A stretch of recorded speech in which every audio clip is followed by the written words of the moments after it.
La musique de Rose. Un texte de Sandrine Marie Simon et Didier Jean. Des illustrations d'Elsa Auriol. Moi, c'est Juliette. Et elle, c'est Rose. C'est ma meilleure copine. En plus, on est voisines. Quand maman vient nous chercher après l'école, on chante main dans la main, on sautille, on invente de drôles de mots qui rigochatouillent la gorge. On ne s'ennuie jamais toutes les deux. Ce qu'on préfère, c'est quand il ne pleut pas. Comme ça, on file au jardin. Le jardin, c'est notre royaume. J'aime bien regarder la nature, surtout les fleurs. J'adore leur inventer des noms de couleurs comme vert piquant ou orange sucré. Je les invente exprès pour Rose. Dans notre paradis, je suis des yeux le vol insouciant des papillons. Je surprends le hérisson qui se cache-cache faufile au milieu des feuilles mortes. Et près de la mare, tout au fond, j'observe les grenouilles qui jouent à saute-nénuphar. Rose, elle, ce qu'elle préfère, c'est le chant des oiseaux. Elle en connaît plein. Elle entend tout. Elle entend même l'écureuil qui grignote sa pomme de pin. Maman dit que Rose est incroyable. Mais moi, je sais pourquoi. Elle a un secret, une technique magique. Ma technique magique, c'est la musique, me dit toujours Rose avec sa voix qui d'où s'enlace. Tu dois juste fermer les yeux et laisser ton corps écouter. J'avoue que ce n'est pas facile du tout. Pour les oiseaux, par exemple, je n'y arrive pas beaucoup. Hier, mon amie m'a confié un autre secret, un très gros secret. Elle m'a dit qu'elle était amoureuse de Timothée. Alors là, je vous assure, je suis restée bouche cousue fermée. Timothée, tu es sûre ? Lui ai-je demandé. Bien sûr. Pourquoi ? Il ne te plaît pas ? Je ne savais pas trop quoi lui répondre. Je ne voulais pas lui faire de la peine quand même.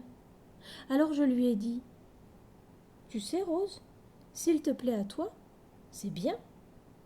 Moi, je préfère Antonio, parce que lui, il est vraiment beau. » Rose n'a pas eu l'air de comprendre. « C'est quoi vraiment beau ? » Eh bien, Antonio, il est grand, il court à fond berzingue, et en plus, c'est lui le plus fort de la bande. Ah oui ?